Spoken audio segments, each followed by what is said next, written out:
While I was on a short trip, my parents sold the house I had worked years to buy, all so my spoiled brother could enjoy a luxury vacation. I didn't scream, I didn't cry, I smiled, because I knew something they didn't. Before I tell you the whole story, I want you to stay with me till the end. And if this story makes you feel something, don't forget to share it with others who might need to hear it. My name is Mia, I'm 28 years old, and I've always been the kind of person who works hard for everything. I didn't come from money, and nothing was ever handed to me. I put myself through college with part-time jobs, saved every extra dollar, and eventually built a stable career that let me buy my first house.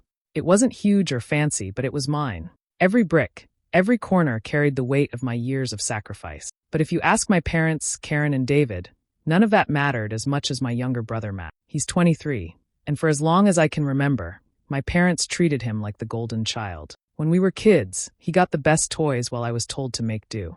As teenagers, he got a brand new car the moment he turned 16, while I had to borrow rides and save up for an old used one. Max grew up entitled, lazy, and convinced the world owed him everything. He never kept a job longer than a month. He didn't finish college, but my parents still poured money into him like he was some kind of investment that would one day pay off. Every time I tried to point out how unfair it was, I was brushed aside with lines like, "You're older, Mia, you're stronger. You don't need as much help." Or worse, "Max is special, you know that." Over the years, I stopped expecting fairness. I just kept my head down and focused on building my own life. That house, my house, was proof that I could stand on my own 2 feet without depending on anyone. For once, I thought maybe they'd finally see me as more than just the background character in Max's story. After working nonstop for years, I finally decided I deserved a break. Nothing too big, just a short solo vacation. A chance to breathe, to remind myself that life wasn't just about work and responsibilities. Before leaving, I handed my house keys to my parents. I trusted them completely. Why wouldn't I? They were my family. I told them to keep an eye on the place, maybe water the plants, make sure everything was safe. I couldn't have imagined what they would do behind my back. While I was packing my suitcase, excited for a little time away, they were making decisions that would shatter everything I had worked so hard to build. And yet, when the moment of truth came, I didn't break the way they expected. I didn't beg, I didn't collapse. I smiled, because I already knew the story wasn't going to end the way they thought it would. When I came back from my trip, I was expecting to walk into my little home, drop my bags, and collapse on the couch with a smile. Instead, I froze at the door. My key wouldn't even fit in the lock. For a moment, I thought maybe I was just tired from traveling. I tried again and again, the key didn't work. Confused, I knocked. No answer. My stomach twisted as I noticed something stranger. The curtains I'd carefully chosen for the living room window were gone. I finally got inside using the spare key hidden in the garden. But the moment I stepped in, my heart stopped. The house was empty, completely empty. The couch I had saved for months to buy, the dining table I picked out piece by piece, even the framed photos of me with friends, all of it was gone. The walls echoed as if nobody had ever lived there. I felt dizzy, clutching my suitcase, as if it was the only thing left of my life. That's when I heard my parents' voices behind me. They walked in calm, almost smug, like they were waiting for this exact moment. "Don't look so shocked, Mia," my mother said, her tone sharp but casual. "We sold the house while you were away." The words didn't make sense at first. I blinked, thinking I had misheard. "You what?" My father crossed his arms. "Yes, we sold it. It was the right thing to do. Your brother had a once-in-a-lifetime chance to travel across Europe with his friend. He needed the money. You'll understand one day." My throat went dry. Years of long shifts, skipped meals, sleepless nights, all poured into this house, and they had tossed it away like it was nothing more than pocket change. Max strolled in right then, grinning ear to ear. "Mia, guess what? I'm going to Paris, Rome, and Amsterdam. First-class flights, 5-star hotels, the works." You should have seen the look on my friends' faces when I told them. He didn't even notice my pale face, didn't even care. He was too busy bragging. I stood there in silence, every word catching in my chest. My parents didn't look guilty at all. In fact, they looked proud, like they had done something noble. "You should stop being selfish, Mia," my mother added with a sigh. "You're just one person, living alone. You'll bounce back. But Max, he deserves happiness. His friends are going, and this is important for him. Don't ruin it with your attitude." My father nodded in agreement. "Exactly. You'll thank us later. We know what's best for our children." I wanted to scream, to shake them, to demand how they could betray me like this. But no sound came out. My years of sacrifice had been brushed aside as if I were invisible, as if I didn't matter at all. And all I could do was stand there, holding my empty hands, while they smiled at Max's excitement.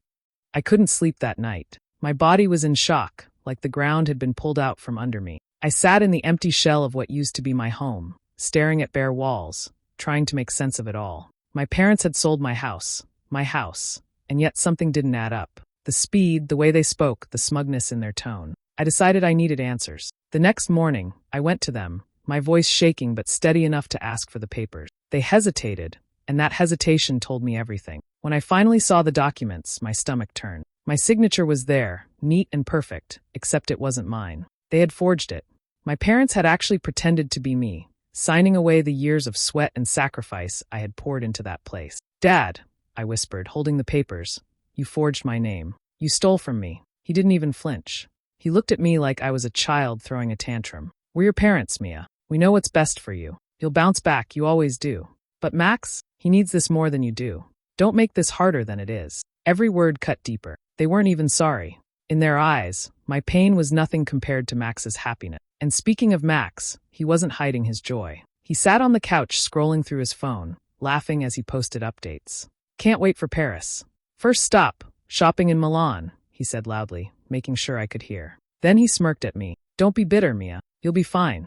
You always act like life is harder for you than it really is." I felt my hands trembling. Rage swelled inside me, but no words came. I just walked away, locking myself in my old room. When the door shut, I collapsed. For the first time in years, I cried like a child, my sobs muffled into the pillow. It wasn't just about the house anymore. It was about everything. Every moment I had been overlooked. Every time they had chosen him over me. Every time I had swallowed my feelings because I thought maybe one day they would see me. That night, I lay in the darkness, staring at the ceiling. My tears dried, but something else grew stronger, something sharper than the grief. A part of me, the part that had always worked, always endured, began to rise. I realized I couldn't beg them to love me, couldn't plead for fairness. But I could fight. My parents thought I'd bounce back. Max thought he had won. But as I clenched my fists, I made myself a promise. This time, I wouldn't let it go.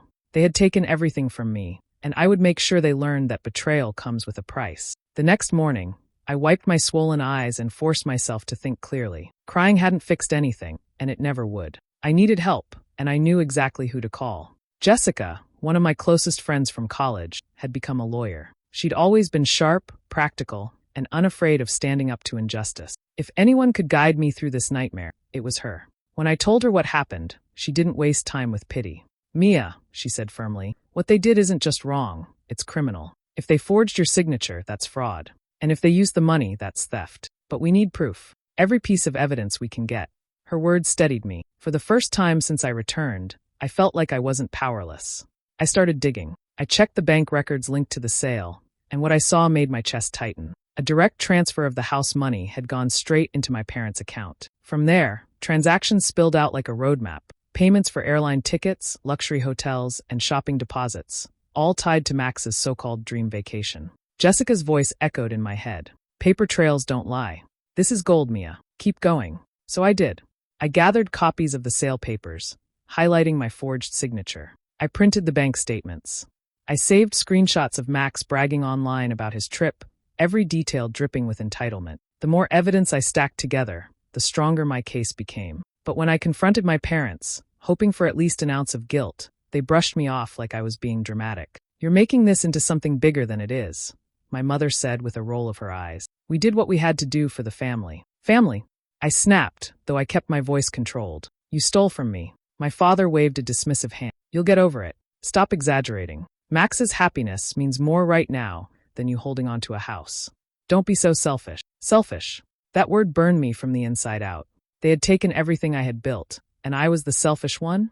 I bit back the urge to scream. Instead, I lowered my eyes, forcing a small nod. "Maybe you're right. Maybe I am overreacting," I said softly. My parents exchanged satisfied looks, convinced I had finally accepted their betrayal. But inside, I wasn't broken anymore. I was planning. That night, as I organized the evidence into neat folders, I felt something sharp and steady settle in me. They thought I was defeated, but really I was sharpening my blade. I would let them believe I had surrendered, that I was just going to move on. The truth? I was waiting for the right moment to strike back. And when it came, they wouldn't see it coming. The days that followed were the hardest test of patience I had ever faced. On the outside, I wore a mask. On the inside, every nerve in me burned with anger. Jessica and I met in quiet cafes and over late-night calls, carefully piecing together the case. She explained exactly what we needed: proof of intent, proof of fraud, proof that my parents had knowingly stolen from me. You already have the documents, Jessica said. But their words could seal this shut. People like them can't resist bragging. You just have to let them talk. So that's exactly what I set out to do.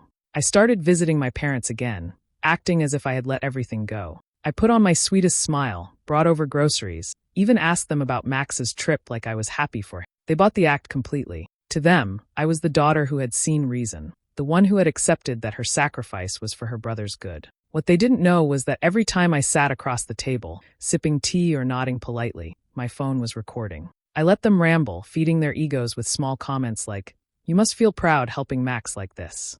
And oh, how they bragged. "We pulled it off so smoothly," my father said once, laughing. "She didn't even suspect a thing. Of course we know better than her. We're her parents." My mother chimed in, her tone almost cruel. "Mia was never as special as Max. She's strong, yes, but Max, he deserves the best. He always has." I sat there, my heart pounding, my face frozen into a soft smile. Inside, I wanted to scream, to throw the cup in my mother's face. But instead, I tilted my head, pretending I agreed. All the while, my phone caught every word. Max, of course, couldn't resist piling on. One evening he called me out of the blue, his voice dripping with arrogance. "Guess what, loser? I just packed my new designer clothes for the trip. Bet you wish you were me." I clenched my fist so hard my nails dug into my palm. He went on, mocking me, saying I'd never amount to anything, that I'd always be the boring one. He laughed like it was the funniest thing in the world. I wanted to hang up, to spit venom back at him, but I forced a light laugh instead. "That's great, Max. I'm happy for you," I said, steady as stone. He believed me, too caught up in his own ego to notice the poison beneath my calm. When the call ended, I stared at my reflection in the dark window. My eyes didn't look soft anymore. They were sharp, steady, unflinching. My parents thought they had broken me. Max thought he had crushed me. What none of them realized was that every cruel word, every insult, every smug laugh was fuel for the fire I was quietly building. And soon, that fire would burn them all. The morning Max left for his so-called luxury adventure, the house was buzzing with excitement. He strutted around in brand new clothes, snapping selfies with his luggage as if the world revolved around him. My parents hovered close, beaming with pride like they had just sent their son off to win an Olympic medal. I stood quietly in the corner, forcing a polite smile. "Don't worry, Mia," Max smirked as he dragged his suitcase toward the car. "Maybe one day you'll be successful enough to travel like me." He winked, then drove off, leaving behind the echo of his arrogance. The moment the car disappeared from view, I felt the air shift. This was it, the chance I had been waiting for. Jessica and I had everything lined up. That same afternoon, she filed charges against my parents for fraud, forgery, and theft. The paperwork was airtight, packed with the evidence we had gathered, the forged signature, the bank transfers, and even the recordings of their smug admissions. Within days, the court moved fast. A judge ordered their bank accounts frozen while the case was investigated. All the money from my stolen house, every cent they had gloated about, was locked up tight. I'll never forget the look on my parents' faces when they realized what had happened. My father stormed around the living room, red in the face, yelling about, "How could this happen?" My mother sat pale and silent, clutching her phone as if it might magically fix everything. For once, their arrogance was gone, replaced by panic. "What did you do, Mia?" my father demanded when he finally turned to me. His voice was sharp, but underneath it trembled fear. "I protected myself," I replied calmly, my tone steady. "Something you should have done instead of stealing from me." They didn't know what to say. They couldn't deny the evidence, couldn't twist the truth this time. But that wasn't the only part of my plan. Jessica had also reached out to the people who had bought my house. She explained the situation, showed them the proof of fraud, and within days the sale was voided. The buyers had no choice but to walk away, their money refunded by the frozen accounts. And just like that, my house was legally mine again. I remember standing in the empty living room, sunlight spilling through the windows. For the first time since this nightmare began, I could breathe. The walls didn't feel hollow anymore. They felt like mine again. My safe space, my reward, my hard work. It had all come back to me. Meanwhile, my parents were left reeling. Their accounts locked, their plan crumbling, and their golden boy gallivanting in Europe with money that no longer belonged to him. They thought they had taken everything from me, but the truth was simple. I had taken it back, and this was only the beginning.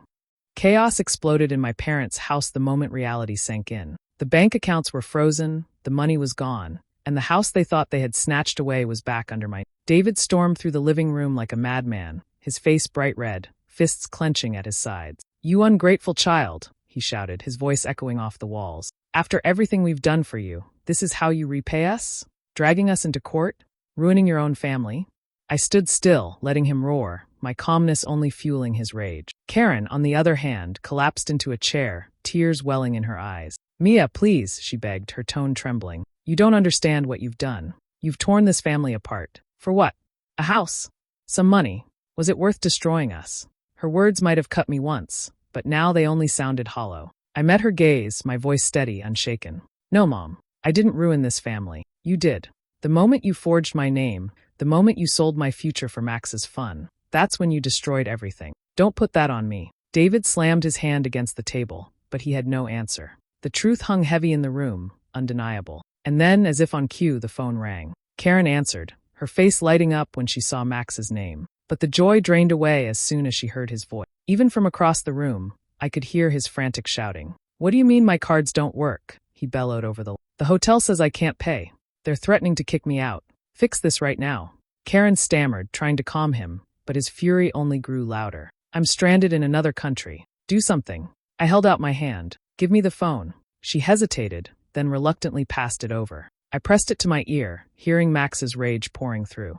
Mia, this is your fault. You ruined everything. Do you know how embarrassing this is? My friends are laughing at me. You're jealous, that's what this is. You couldn't stand to see me happy. His words dripped with the same entitlement he had carried his whole life. I didn't flinch. I didn't argue. I simply said nothing. Then, with one calm breath, I pulled the phone away from my ear and hung up. The silence that followed was deafening. My parents stared at me in shock, as if they couldn't believe I had just dismissed their golden boy so easily. But for me, it was the simplest thing in the world. For once, Max's problems weren't mine to solve. His fall was his own, funded by greed and lies, and I wasn't going to lift a finger to save him. Max came home earlier than anyone expected, dragging his suitcase up the driveway with a scowl that could have cracked stone. His clothes were wrinkled, his hair unkempt, and the cocky grin he had worn when he left was gone. He slammed the front door open, stomping inside like a storm. This is all your fault, he shouted the moment he saw me sitting in the living room. His face was flushed, his voice shaking with rage. You ruined my trip. Do you know how humiliating it was? I had to beg the hotel staff to let me leave. My friends abandoned me because I couldn't pay for anything. You did this because you're jealous of me. I raised an eyebrow, calm in the face of his fury. Jealous? Max, I worked years to buy that house. You didn't lose a trip. You lived off money that wasn't yours to begin with. Karen hurried in, wringing her hands. Mia, don't be so hard on him. He's just a boy, he didn't know better. You've always been stronger, more independent. You should forgive him. I couldn't help it, I laughed. A sharp, bitter laugh that filled the room. He's 23 years old, Mom. He's not a child. He knew exactly what he was doing. He enjoyed every minute of that stolen money. And now that it's gone, suddenly we're supposed to act like he's innocent. Max's face twisted with anger. I deserve more than you ever will. That house should have been mine in the first place. You don't even have a family, no one to share it with. What's the point of you having it? The words sliced through the air, and something in me snapped. Years of resentment, of being pushed aside, of being told I was strong enough to go without. It all rose to the surface. You think you deserved my house? I shouted back, my voice shaking but powerful. All my life, you've been handed everything while I had to fight for scraps. New cars, tuition, trips. Every time you failed, Mom and Dad picked you back up while I was told to fend for myself. And now you're angry because for once the consequences landed on you? Grow up, Max. David entered then, trying to silence me. Enough, Mia. You're tearing this family apart with your bitterness. I spun to face him, my chest heaving. No, Dad. This family was broken the moment you decided Max's happiness mattered more than mine. You forged my name. You stole my life's work. Don't you dare blame me for the cracks you created. The dinner that followed was chaos. Voices raised, accusations hurled, years of unspoken truths erupting at the table. Plates clattered, chairs scraped, and the illusion of a perfect family finally shattered. By the end of the night, there was no going back. Every wound was out in the open, raw and undeniable. And for the first time, I didn't feel like the invisible daughter anymore. I felt like the one holding the mirror up to their lies. The day of the court hearing felt like the final chapter of a book I had been forced to live through. I walked into the courtroom with Jessica by my side, files and evidence stacked neatly in her hands. My parents sat across the room, looking smaller than I had ever seen them. David's jaw was tight, Karen's eyes were red and swollen, and Max, sitting between them, looked like a sulking child who had just been told the world wasn't his playground. The judge listened carefully as Jessica presented everything. My forged signature, the bank transfers, the recordings of their own words. Every lie they had told was stripped away, leaving the truth exposed for everyone to see. When my father tried to argue, the judge cut him off sharply. The evidence speaks for itself, Mr. Thompson. Fraud and theft are not parental decisions. They are crimes. When the ruling came down, it was clear and final. My house was legally mine again, my assets fully restored. Relief washed over me like a tide. The weight I had carried for weeks finally lifted, leaving only clarity in its place. But for my parents, the wait had only just begun. They were hit with fines and the stain of a criminal record that would follow them for the rest of their lives. All their arrogance, all their smugness, had turned into fear and shame. Max didn't escape either. With the money gone and the truth spreading, his little empire of friends collapsed. One by one, they abandoned him, no longer impressed by his flashy lies. The boy who once bragged about luxury trips now sat at home with nothing. No respect, no savings, not even the sympathy of his so-called friends. His reputation was dust, and he had no one to blame but himself. When the hearing ended, I didn't linger. My parents tried to catch my eye, their faces a mix of anger and desperation. Karen whispered, "Mia, please, we're still family." I stopped just long enough to meet her gaze. Family doesn't steal from each other. Family doesn't destroy the person who's done nothing but work hard. I don't owe you anything, not anymore. My voice didn't shake. For the first time in my life, it felt like the truth belonged to me. I walked out of that courthouse free from their lies, free from their control, free from the chains of always being second to Matt. The air felt lighter, the world wider. My house was mine again, but more importantly, my life was mine again. For so long, I had been the daughter who endured, the one who swallowed pain quietly. Now, I was the woman who stood her ground and reclaimed what was stolen. And as I turned my back on them for the last time, I knew I would never let them drag me down again. For the first time, I wasn't just surviving, I was truly free. The day I moved back into my house felt surreal. The walls were bare, the air was still, and every corner carried the echo of what had been stolen from me. Yet, as I stood there with the keys back in my hand, I realized the emptiness wasn't just physical, it was emotional. This house was mine again, but the family I once thought I had no longer existed. I walked slowly through each room, letting my fingers brush the walls, remembering how many hours I had worked to make this place a reality. Every overtime shift, every dollar saved, every sacrifice, it had all gone into building this home. My parents hadn't just taken property from me. They had tried to erase years of my effort, as if it meant nothing. For a moment, grief threatened to pull me under. I wasn't happy about losing them. No matter how toxic they had been, some part of me had always clung to the idea that maybe one day they would see me, not as a stepping stone for Max, not as the lesser child, but as their daughter. Now that illusion was gone, shattered beyond repair. But as the silence of my restored home wrapped around me, I felt something deeper than sadness. I felt clarity. I finally saw them for who they truly were. People willing to sell my future for a vacation. People who believed their favorite child's happiness outweighed my very existence. That wasn't love. That wasn't family. I thought about Max, probably sulking somewhere, blaming me for his downfall instead of facing his own choices. I thought about my parents, clinging to excuses, pretending they had acted out of care. And then I thought about myself, how I had cried, how I had broken, and how I had rebuilt. Blood ties had once blinded me, but betrayal stripped that illusion away. Family isn't defined by DNA. It's defined by trust, loyalty, and respect. They had traded all of that away for greed, and there was no path back. I stood in the living room, sunlight spilling through the window, and let the quiet settle into my bones. For the first time in my life, I didn't feel like I was standing in someone else's shadow. This house was more than walls and a roof. It was proof of my strength, proof that I could stand alone and still rise. Yes, I had lost a family, but in their place, I had gained something far more powerful: freedom. Freedom from manipulation, from favoritism, from a life of never being enough. I took a deep breath and whispered to the empty room, words that sealed everything I had endured. They thought they sold my house for a vacation. Instead, they sold their own family for greed, and I'll never let them back in. Do you believe Mia made the right choice by cutting ties with her family, or should she have given them another chance despite the betrayal? Share your thoughts down below. I'm really curious to hear your perspective. And if you like stories like this, make sure to hit subscribe and turn on the notification bell so you'll always catch the next one.